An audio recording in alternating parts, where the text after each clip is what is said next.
we present Haunted, Stories of the Supernatural.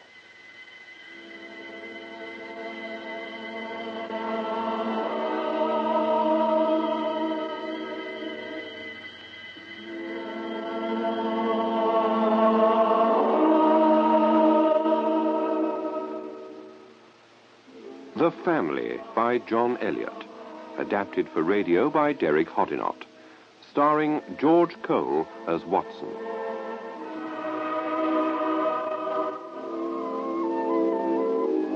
Haunted.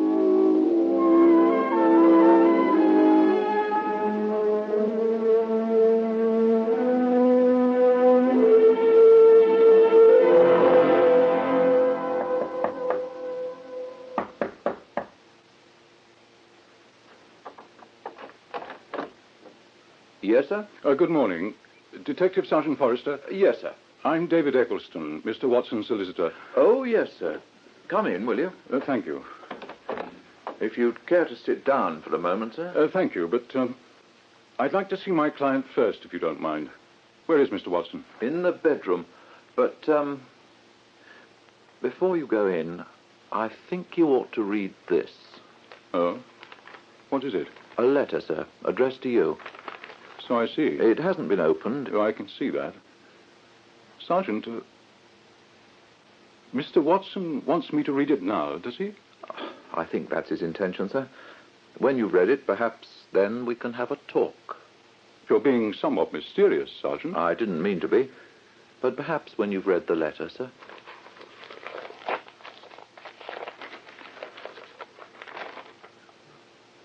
Dear Mr. Ecclestone, kindly forgive my presuming on your acquaintance, but I can think of no one else suitable, this being written in confidence.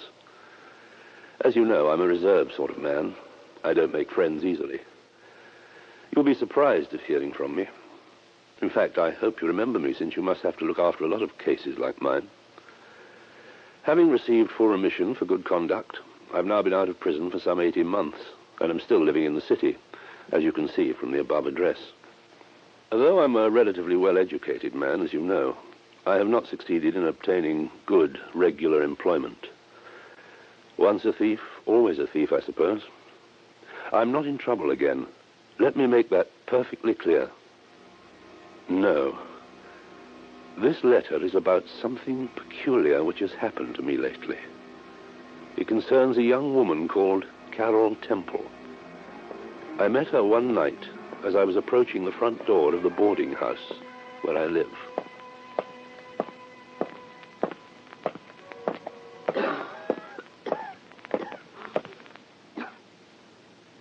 Who's that?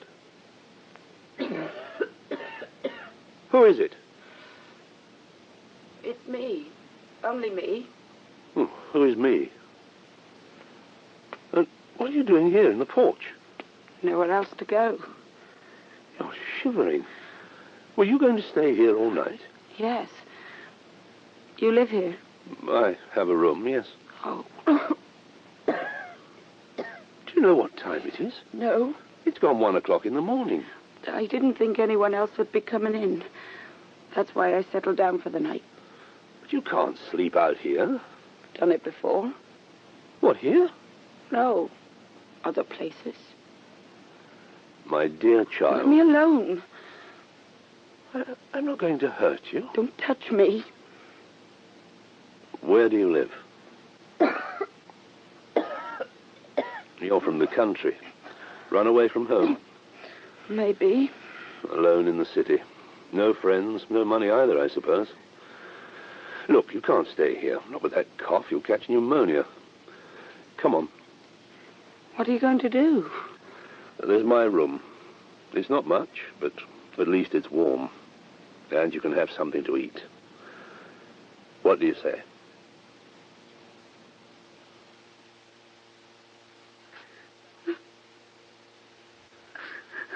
So, you have no home, no parents, no relations. Is that right? Yes. Where are your belongings? Your things. You must have a suitcase or something. Clothes, personal things. I left them. Where? Behind. Behind? Where? At a station left luggage office, perhaps. In the country? Where? Oh, stop going on at me. You sound like the police. The police. Yes, that's where I should take you if I had any sense. I would if I... Look, Carole, why don't you go to the police? Tell them what you told me.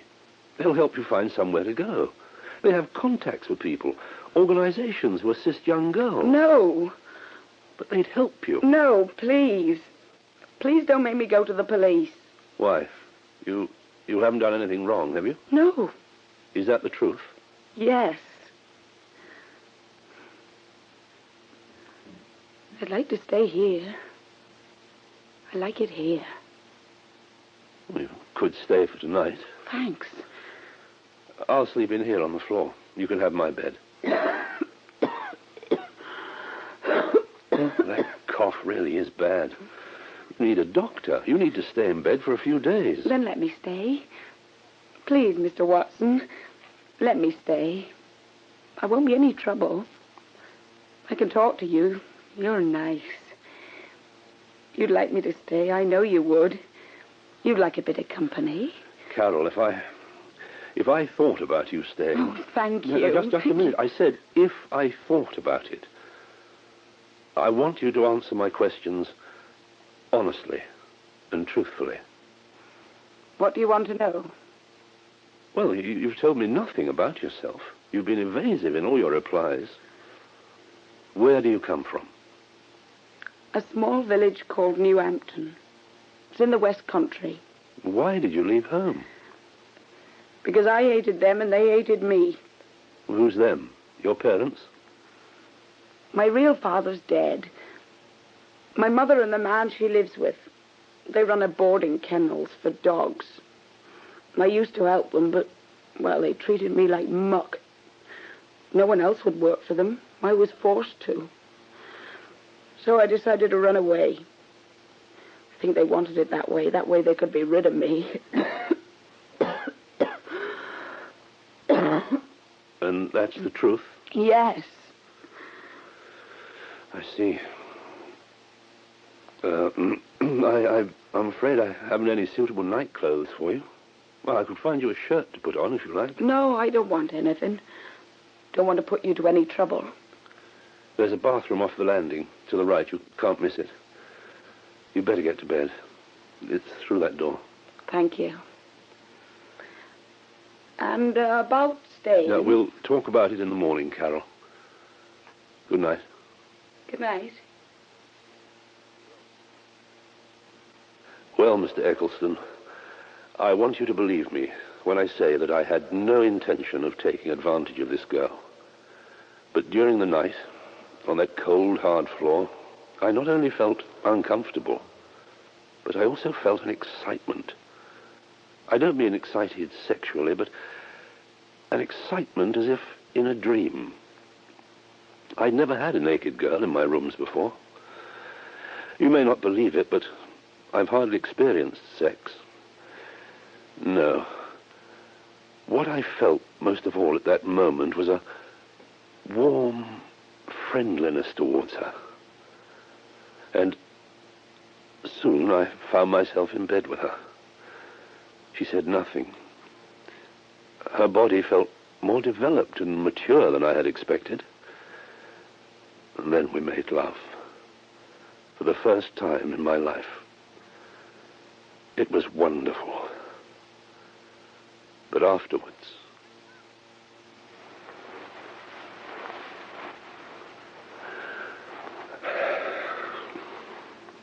I'm sorry. Carole, I shouldn't have.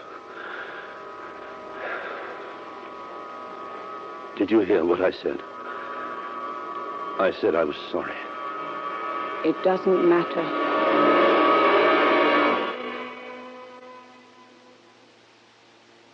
Good morning. Morning. I made you some coffee. Oh, thanks. I thought I smelt it. Have you had anything to eat? Oh, I had some toast. Hope you didn't mind. No, of course not. Ugh. What's the matter? No sugar. Sorry. You weren't to know. Well, what are you going to do? Look around. I've decided to look around for something. Good. Good. You can stay until you find a job if you like. No. That's very nice of you, but... Well, I got a girlfriend who might put me up for a week or two. I'll phone her this morning. I thought you didn't know anyone in London. Well, there is this girl. She's not a friend, at least not a close friend. Only met her once. But I got her address and she might help me. I don't think you need to worry about me anymore. Honest. I see. You'd better take this. You can't afford... I'm not broke. I can afford a couple of pounds, for heaven's sake. Are you sure? Yes, you take it. It's the least I can do. Thank you. After she washed up the breakfast things, she went. And I was alone again. There was no legitimate work that spring, though I assure you I tried. I did some more night work. Well, you know what I mean by that. And over Easter it was possible to do some daytime work, too, while people were away. Well, this is in the strictest confidence, of course. Because of this, I became a bit depressed.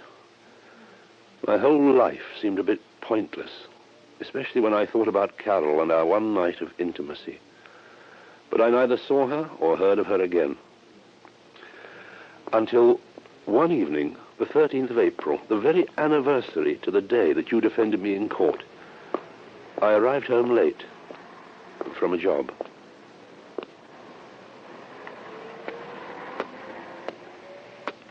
Hello? Carole, That's me.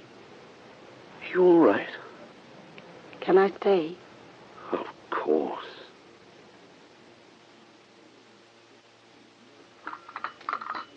Your coffee. I remembered to put sugar in it this time. Thanks.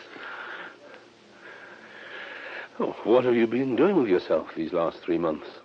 I got a job as a kennel maid at a place in Rickmansworth. Well, that's nice.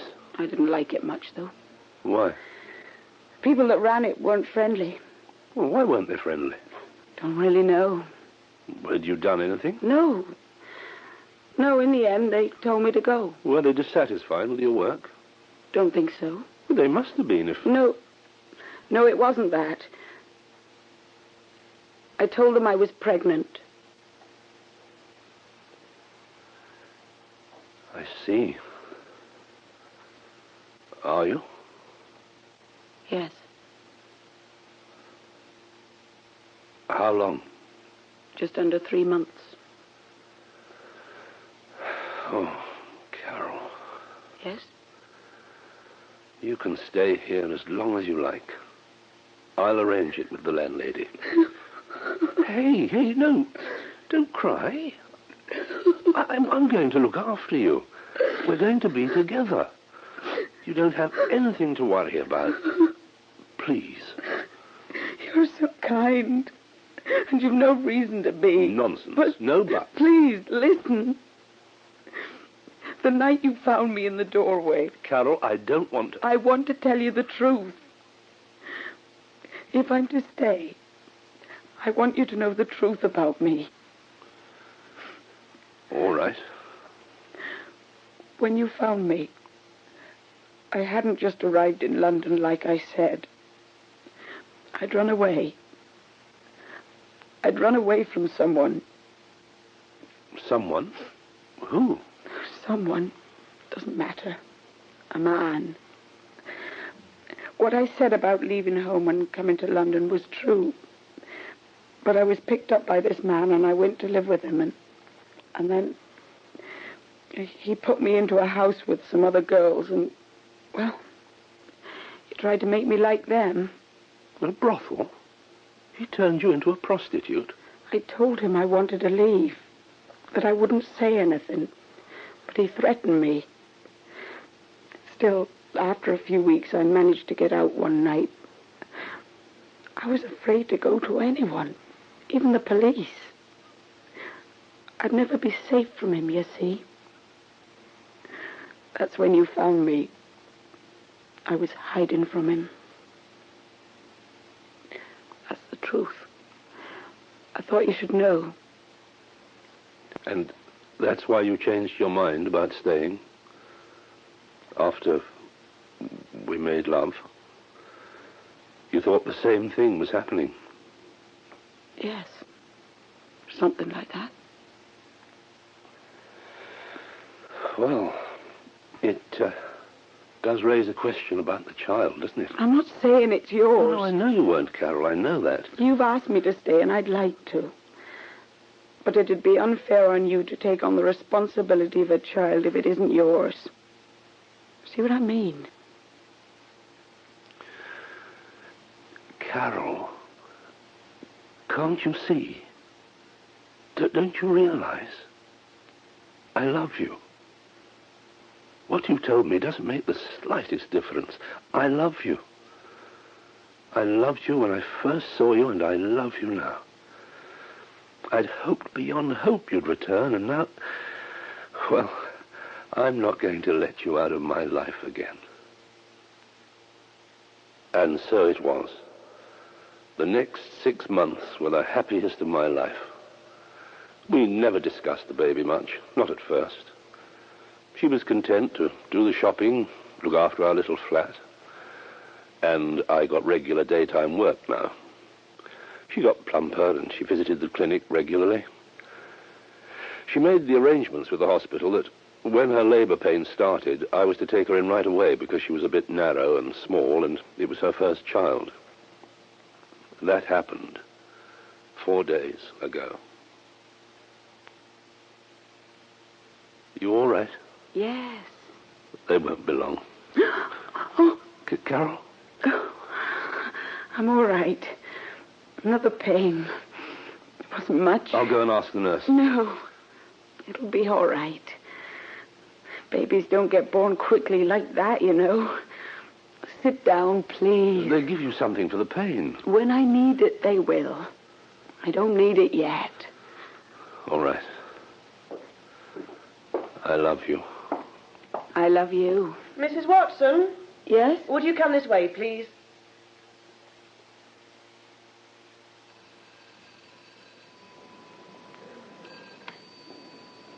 Reception? Yes, Mr. Lorimer. Yes, visiting hours are from 3 to 4 in the afternoon. Thank you. Goodbye. Excuse me. Yes? I'm inquiring about Mrs. Watson. She was brought in last night. Last night, you say? That's right. Emergency, was it? No, not exactly. She's having a baby, and I was passing the hospital on my way to work this morning, and I thought I'd call in to see how... There's no record here of a Mrs. Watson being admitted. Do you know the ward she was taken to? No, I forgot to ask. Watson. No person by that name. Do you know the name of the nurse who was on duty? No. Would you just wait a moment?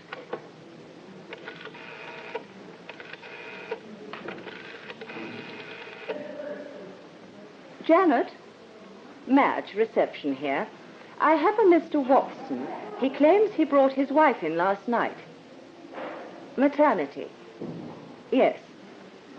Just checking, Mr. Watson. She's here. I know she is. We sat over there, waiting, and a nurse came and... Keep calm, Mr. Watson. Probably a slip-up on the paperwork. It can happen. I'm on to maternity now, and they're checking the night's intake. But she is here. She must be here. Yes? No record of a Mrs. Watson. Impossible. 3 intakes last night. Needham, Curry, and Patel. Thank you, Janet.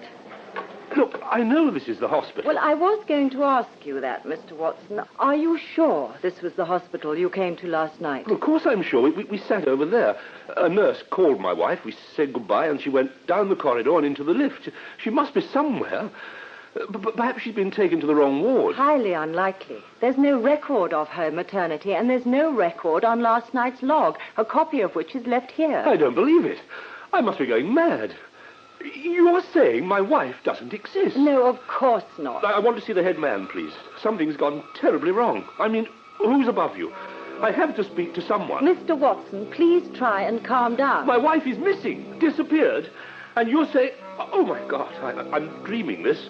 Please, God, get me someone in authority. Do you hear? Get me someone in authority. Well,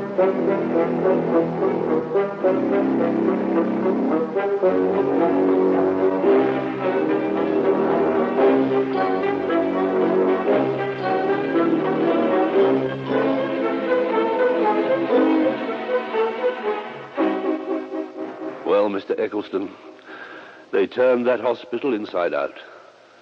I called all the other hospitals in the area. They checked. No one could find Carole. I left my name and address. They said they'd notify the police. I dreaded going back to the flat. I'd be all alone again. But of course, I had to go home. As I walked, I found myself trembling. I got the keys out of my pocket. As I put the key into the lock, I thought I heard. I was sure I heard. Carole? Carole? Carole? Are you there? Carole? Carole?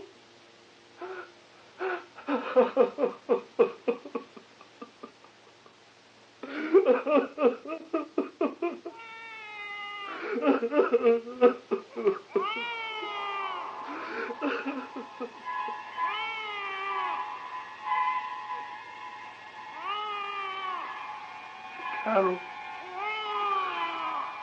you're here, aren't you?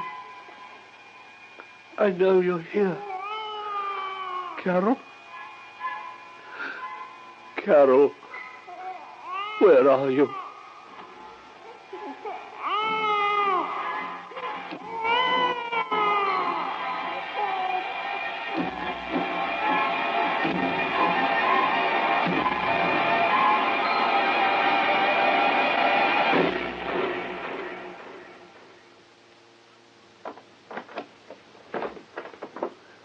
Yes? Mr. Watson? Yes, officer. What is it? Sorry to get you up, sir, but I've been given to understand that you've been inquiring about a Miss Carole Temple. Yes. Yes, come in, officer, please. Thank you, sir. Do you know where she is? Well, sir, yes, in a manner of speaking, I do. What do you mean? You know she's deceased. Deceased? It's all right, sir. Take it easy. I'd sit down if I were you. Thank you. She's dead, you say? On Wednesday, April the 13th last. Oh, that's impossible. Well, I can remember it exactly. I've got my notes on it, sir. I'll read them to you, if I may.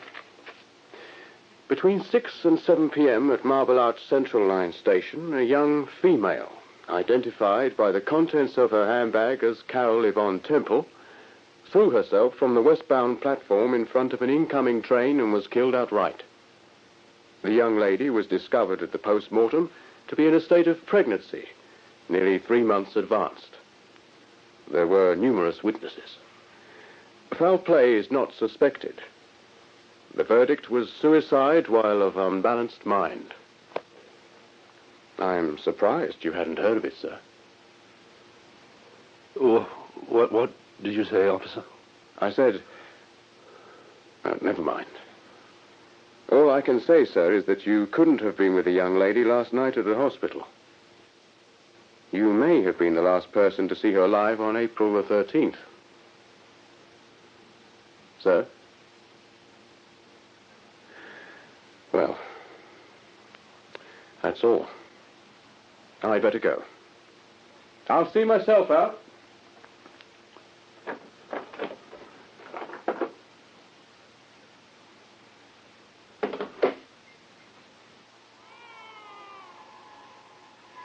Oh, no. Not again. Please. Not again.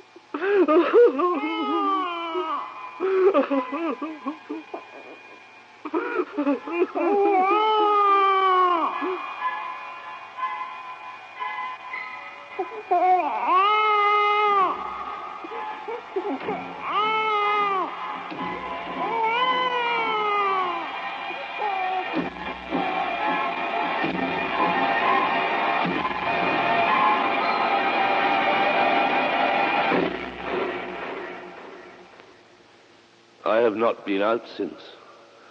I shut the bedroom door because I can hear the baby crying in there, and I imagine Carole in there with it. I got dressed after the constable left, though I've not yet shaved.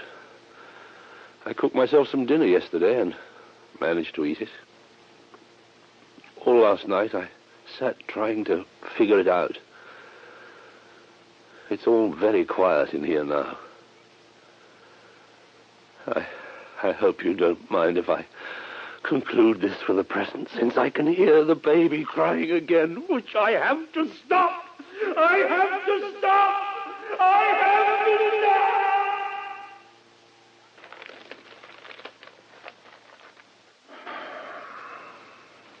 Well, Mr. Ecclestone? Is it evidence? No doubt about it, Sergeant. Do you want to see him? He's in the bedroom, you say? Yes, sir. How did he do it? Don't know yet.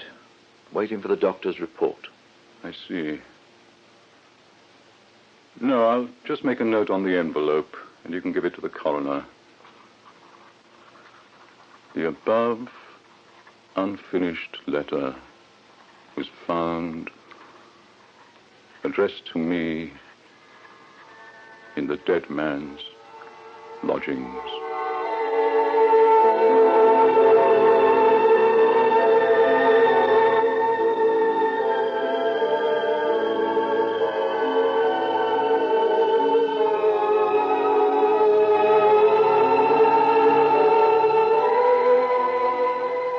That was The Family by John Elliott, starring George Cole as Watson. Carole was played by Janet Moore, the sergeant by Peter Baldwin, Ecclestone by John Church, the nurse by Elizabeth Ryder, the receptionist by Jane Thompson, and the policeman by Graham Faulkner. Haunted is adapted and directed by Derek Hoddinott.